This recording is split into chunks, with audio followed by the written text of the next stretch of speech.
Hello, everybody. Um, Welcome to another vlog. I haven't done one of these for a while. A pretty long while actually. But I'm doing a English speech thing soon, Wednesday, Thursday, something like that. And if I upload this, which I probably will, this is basically almost a practice version of my speech, which I have listed here. Those highlighted parts are quotations. Surprisingly, that I know one of them. One of them. I technically knew both of them off by heart without knowing it. Both of them on trial. But anyway, this is. So I'm going to be lancing a lot over here because that's where my stuff is. And when I say my stuff, I mean a single piece of paper. This is mostly a practice. I suppose I could put it down here and that works. I don't know. Anyway, so yeah, so this is sort of a practice thing. I think I meant to talk for 5 minutes. This video is going to be longer than 5 minutes. But basically, I should come up with an actual name for this. I've called it the narrative of games being lost. Not really an actual title for it in some ways, because I talk about gameplay, but I also talk about characters and storytelling. No, it's gameplay, storytelling, and characters, and money. Those are the 4 things I'm going to cover. But yeah, so it's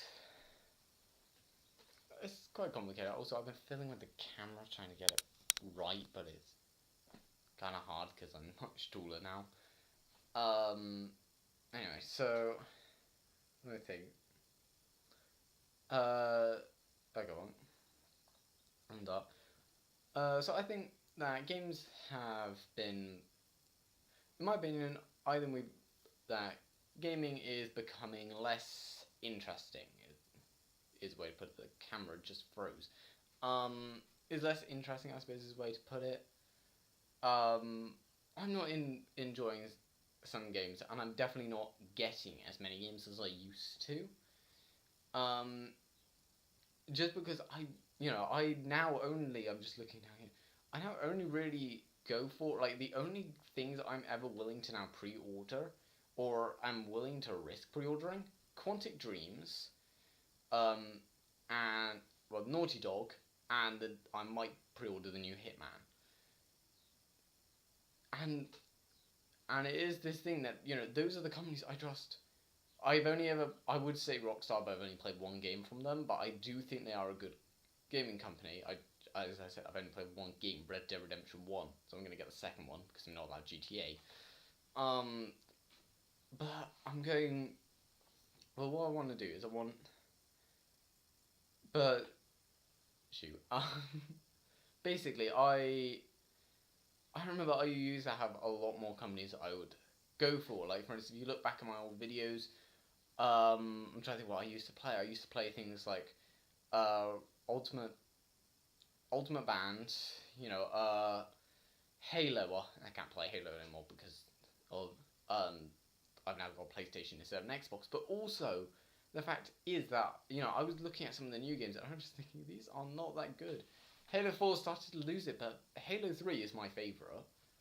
I never played Halo 2, but I really enjoy, Halo 1, Halo 3, Halo ODST, and Halo Reach.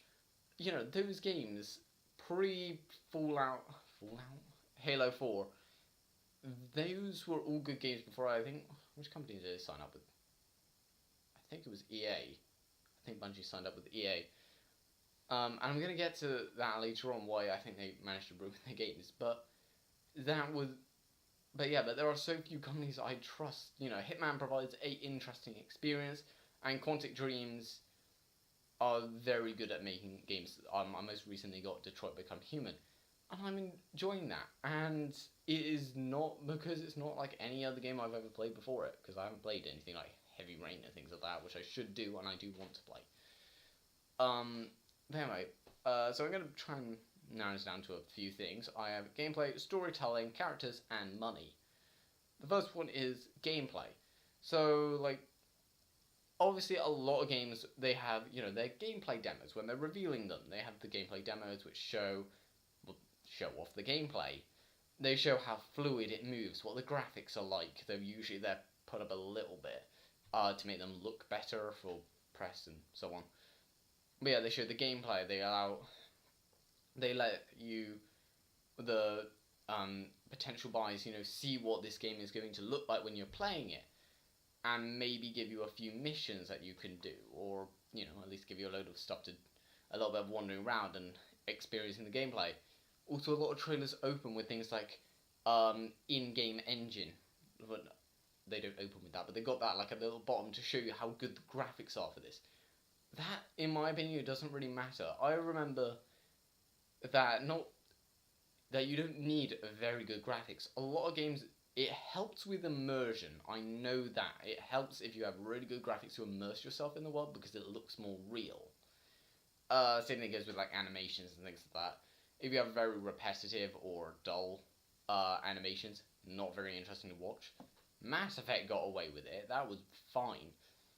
And I remember playing stuff like Space Quest, which was from the 1980s. Because yes, I play games like that. Like full 8-bit stuff. So that was really fun. That was mostly because of its references, but also quite it has some of them have quite interesting stories. Yeah, some games do only focus on the gameplay and they make it good. Once again, sort of Space Quest is sort of a different because it's more of a puzzle game, but it's actually very good at it. But yeah, and then you've got stuff like when sometimes with the limited graphics or animations, it's actually more useful because you can describe things in some ways. I remember, I think Skyrim does it at one point. I know Mass Effect does it a couple of times, and old not RPGs, but old games, very old games, also used to come up with like the quest games, the Space Quest, Knight's Quest, Police Quest, I think, which was only made once, and I think there were a couple of others.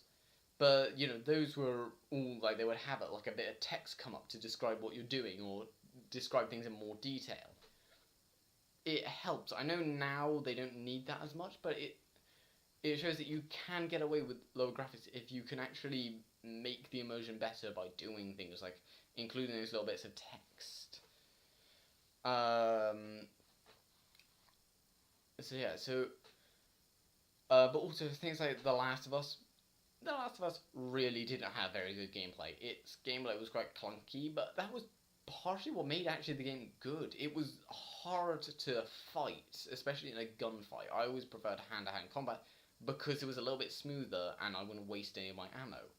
And it looks like that's going to be even more important in the new one coming out.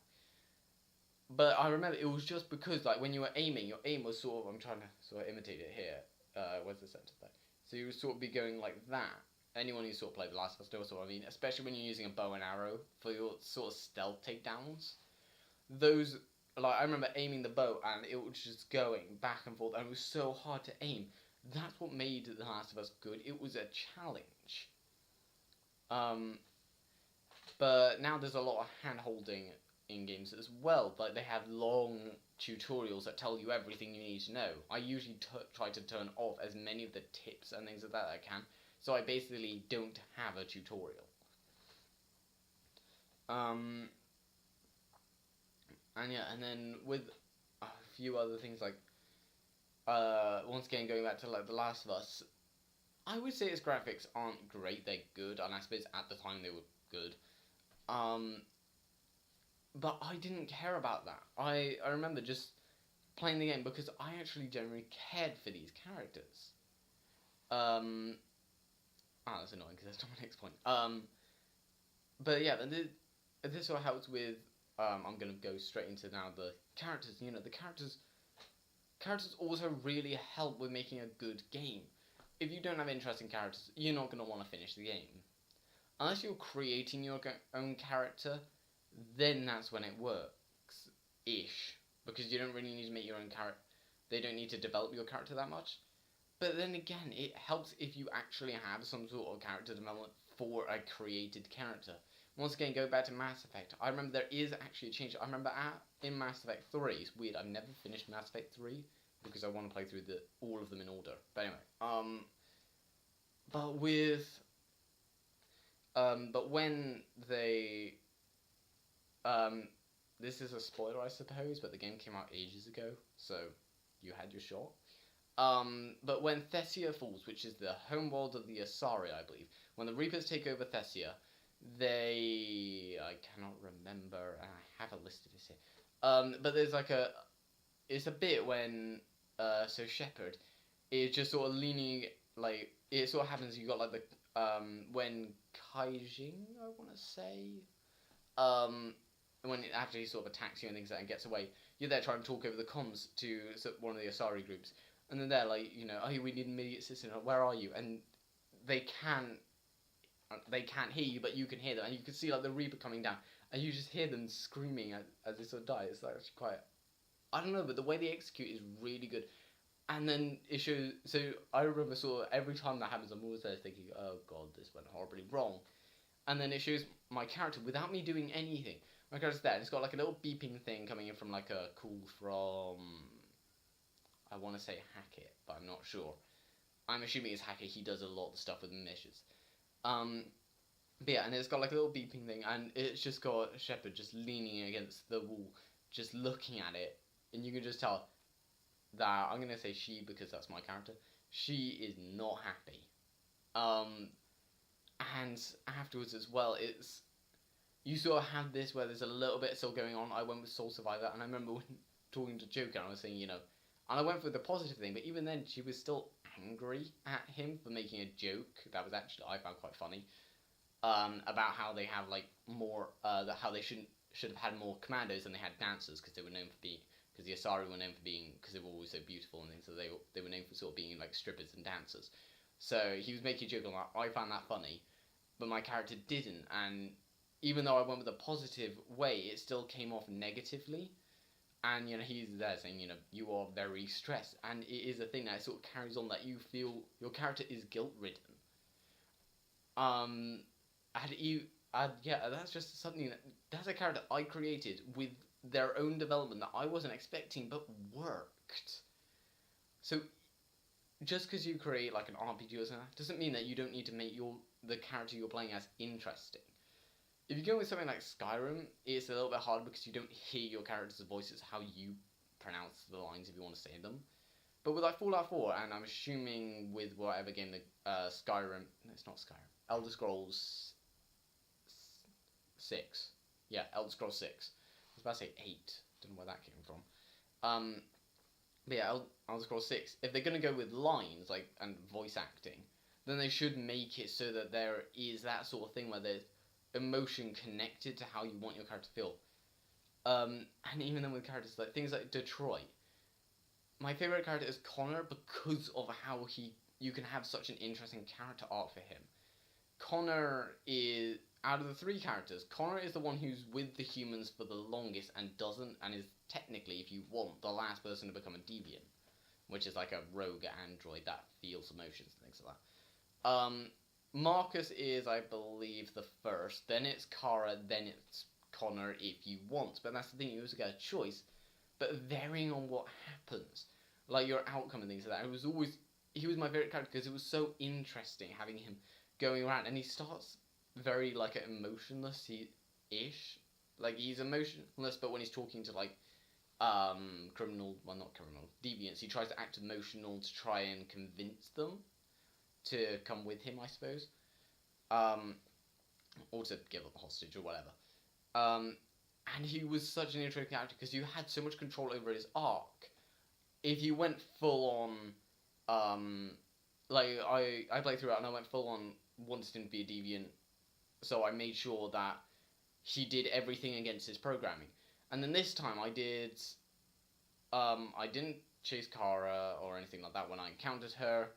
And when I did all of this, and I'm still making sure that I'm going to make him the least, that I want him to become a deviant, but I wanted him to shoot 2 of the characters escaping the Eden Club.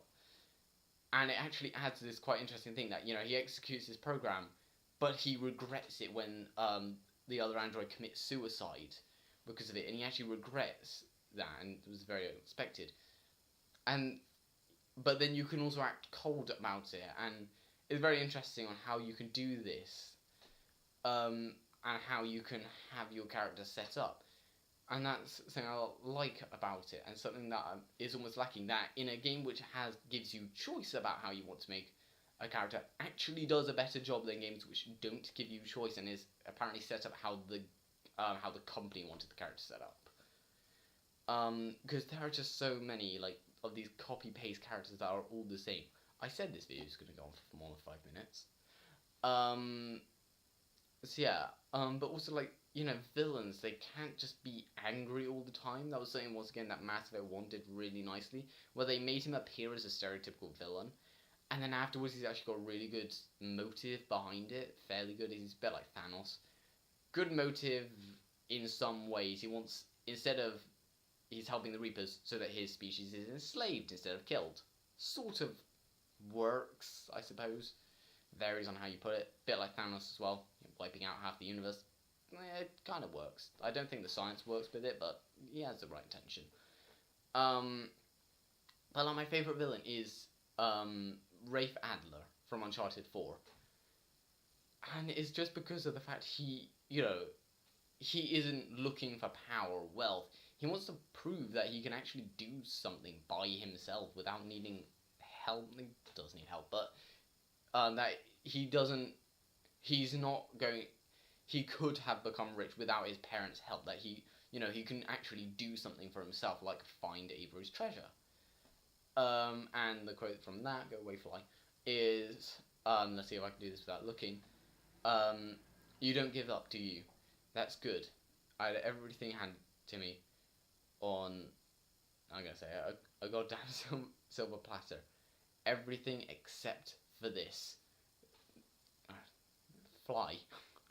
Go away. That is annoying. Right, so yeah. But that just shows that, he does care about the treasure, but he doesn't want it to become rich. He's already rich enough, I would say, to be able to afford an entire private army and apparently buy everything at a black market auction and couldn't just throw away, 500,000? I'm assuming euros? Like it's nothing. I don't know the exchange rate. But it sounds like a lot of money, so I'm going to assume it is. I'm in England, so to be honest, I'm not going to know the transfer over into dollars. But anyway. But also stuff like a flawed character is really interesting. Like I remember with Nate and Joel, they were really good. Once again with Uncharted, like A Normal Life. That entire chapter is just brilliant characterization. It's the thing that if I want to show someone what Uncharted is, I show them a normal life, part of a normal life, and then I go off and do other stuff like a scripted event, because those are the two things they are. They're unique character development. They're sitting on a sofa, eating food, discussing what happened in the day. Everyone does that, and it's not like they were talking about going off and killing a load of people. No, Nate's working in salvage, and what is Elaine doing? A travel guide. Yeah, well, she's a journalist in some way. And that, so, and they're just talking about that, and then they're talking about the job, and then, playing some video games, which was hilarious. I love Nate's commentary for that was brilliant, because it reminds gamers, Ellie feels like basically any gamer trying to explain how to play a game, to someone who doesn't know.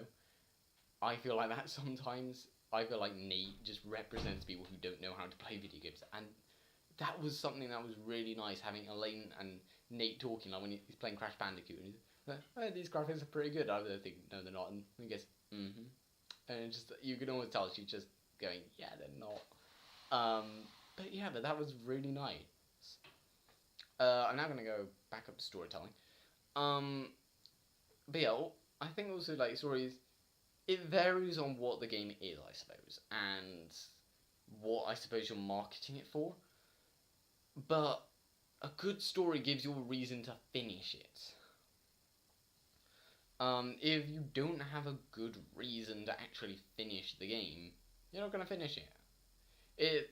I was about to compare it to a film. It's a bit like a TV series or a book. If you're not interested in the story, you're not going to finish it. I'm saying sort of a film, but really a film you sort of watch till the end. because it's not as long as either of those two things, but the previous mentioned things. But yeah, you just don't care, basically. It's the same thing sort of goes with characters. If you don't care about the characters, you're not gonna really finish it, are you? But I remember, like, The Last of Us is once again sort of an exception to this with having good stories. It's the fact that, it had a very basic story, very cliche, I suppose. But the way it had its character set up compensated for that. Then again, the story was actually fairly interesting. To some extent, it wasn't that. It was very basic. It was, Ellie is the cure for the zombie apocalypse fungus. Go take it to the Fireflies. That's pretty much the story. It's just all the characters make it interesting between. And actually make it worth finishing. But then there's also stuff like, for instance, Fallout 3 and Fallout 4. There's a reason that those aren't like my favorite Fallout games and why I prefer Fallout New Vegas. It's because in Fallout 3, your dad leaves the vault and now you need to go find them. At least, but then in Fallout 4, you are looking for your lost son. Notice any similarities there? It's certainly like, at least Fallout 3, this is what I was going to say previously, but what Fallout 3 does is it actually has a few scenes with you and your father, just like a growing up montage. And that works to some extent. It would have been better if they had a little bit longer for them to flesh out the character a bit. But then with Sean, you had like one action with him. So really, if you don't care about him, you're not going to go find him. And then with Fallout New Vegas, what was really good about that was the fact that, you were shot in the head, something was stolen from you. If you don't care, you don't pursue it. If you do care, then you pursue it. To be honest, everyone knows it's going to be in New Vegas, but also how it's called Fallout New Vegas, which is, the name has changed from Fallout Las Vegas, but anyway. But you don't go to New Vegas for quite a little while, like, literally, like, the map's, okay, I'm going to try and do it on the screen. The map's here, you start, like, here. Oh no, wait, I've got to remember the screen flips around. So you start over here, and then you go, like, around here, over here, and then, like, back this way, and then go to New Vegas. And even then, you've got to pay, like, 1,000 caps to get in, or be really good friends with the NCR. I think you can use the train thing. I remember using to get in and out, but I didn't, that was after I paid, so I think it's possible to get in for free, but I don't know. But if you didn't care, you didn't have to pursue it. If you do care, then you go pursue it. And that's what works about that. Well, right in here. Yeah, that's basically it. I think that the reason games are sort of suffering is monetization. This mostly started with GTA 5's online mode, where Rockstar decided to cancel its single-player DLC expansion for GTA Online updates and DLC. And since then, we have only ever got online DLC. As I said, I've never played GTA. And it's a bit of a shame because probably by the time I'm able to play it, there's going to be a new one out, or, well, I'll be messing around with Red Dead Online. But yeah, when Rockstar created this, the main thing that caused this was the fact that they had monetization in the currency. You could buy money. And this is partially now what pushes away new players because everyone is so rich because they bought stuff. It's hard for a new player to come in and not spend money to get in-game money. I don't know what the differences are between the cost, and I don't know what the maximum or the minimum cost is, but it has brought in millions for Rockstar. And other companies have caught on to this. EA as well was most noticeable, I think it was last year, with their monetization of, like, Battlefront. I think it was Battlefront. Battlefront's the Star Wars one, right? If I've got that wrong, I'm so annoyed because I get confused between Battlefront, Battlefield, and I think there's another Battle something. Battle Royale, probably. But anyway, I think it was Battlefront is the Star Wars one. But yeah, like, Luke Skywalker and Darth Vader you had to buy a loot box to get a randomized chance of getting either of those two characters. You couldn't get them any other way. Also, you could buy stuff like, I think there was a thing like invincibility when using a jetpack. And then you can become Boba Fett, who can fly infinitely, I think. So, that works out.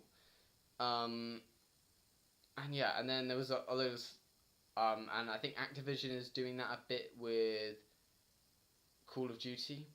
I think they make Call of Duty. I'm not very up to date with these companies. But like EA, I should say this, Electronic Arts, if you don't know their name, which I think everyone knows who they are now, but they, I think they're the main reason that Halo and Destiny were ruined. I never played Destiny, but I think they were the reason Halo was ruined. But also, like, Bethesda have now caught onto that, and they're now doing, they did Elder Scrolls Online. I don't know much about that one. I remember you could, like, buy horses or camels or whatever, things you could ride around in, as well as, like, pets, and I think some armors and clothing, and gear and so on. And I'm assuming you could also buy money. That's, like, the main thing. And then I remember, and now they're doing, Fallout 76. That is another thing that, is a fully online game.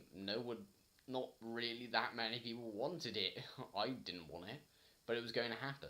And that's why they had to reveal Elder Scrolls 6, because of the fact that they knew there was going to be a backlash against the fully online. So they had to reveal something that was going to be a single player that people would like. So they revealed that just to go, yeah, we're still sticking with single player, it's just this game. To try and make people relax a little bit, though it hasn't really worked. Yeah, and then there's also yearly releases, but annual releases.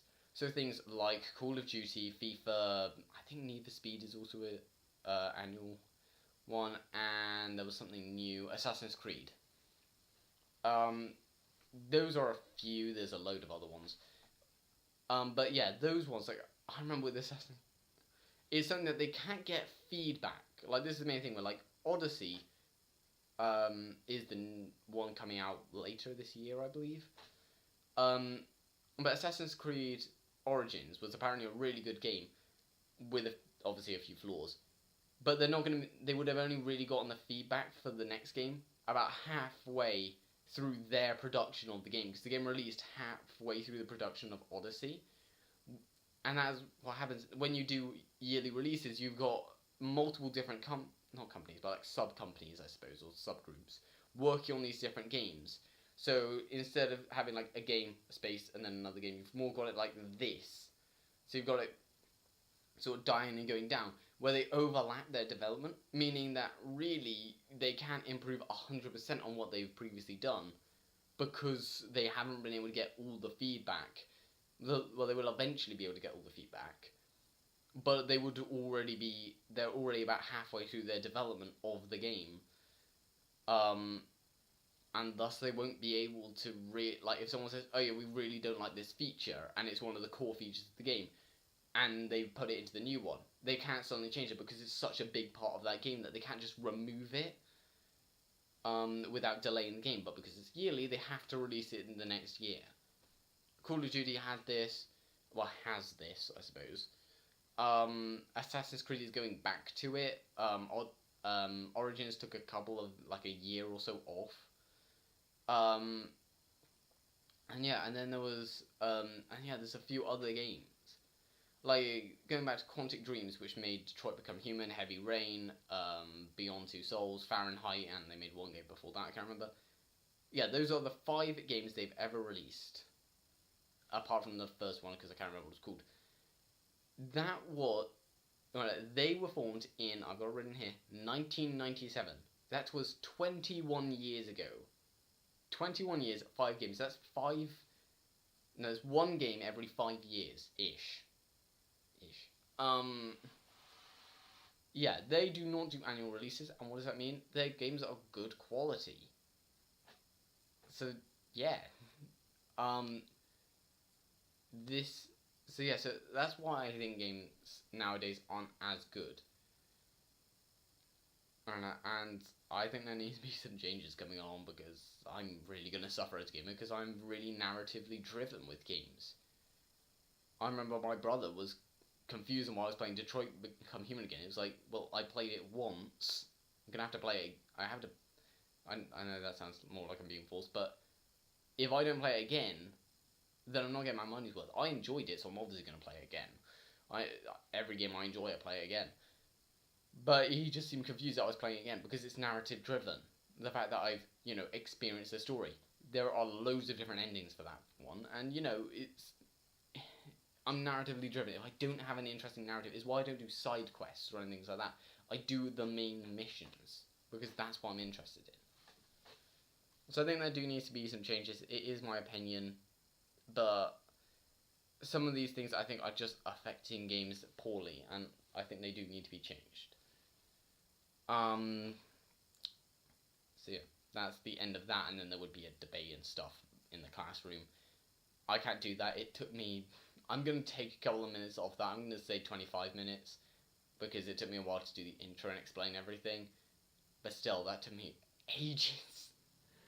Yeah, I'm gonna tell Miss about this video and say if you want to see what my speech would actually be like, this is the video that you look at. And I'm including this in the video because, yeah.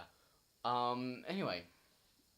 So yeah, so, I suppose that's everything. I don't think I'm really going to upload much more again because mocks. Yay. Well, it's near the end of the year, but I'm going on holiday for like 2 weeks, so I'm not going to be able to film anything anyway, and I have nothing to film. As it, I enjoyed Detroit, but I could film it, but I haven't set the camera for ages. So I don't think I'm going to really film anything for a while again. Unless I really feel like I should film something. If it's something like this, I might do. Doubt I will. I did that thing with Ready Player One. I've now read the book, which is down there. And that, I think, was better than the film. I've got to say it. They're making a sequel, probably called Ready Player 2. And I cannot wait for that, because that's going to be fun. Got a new Firefly poster from when I went to Comic-Con, and so on. That's basically everything that's changed. I got a poster. Oh, and I got this awesome new shirt. I'm like Sam, even though this looks nothing like Sam's shirt. Only people from Uncharted wouldn't know that what I'm talking about. Anyway, so, I think it's the first time I've worn a short sleeve. I think it has. I'm going to check that. Anyway, so yeah. Thanks for watching, and I'll see you all later. Bye.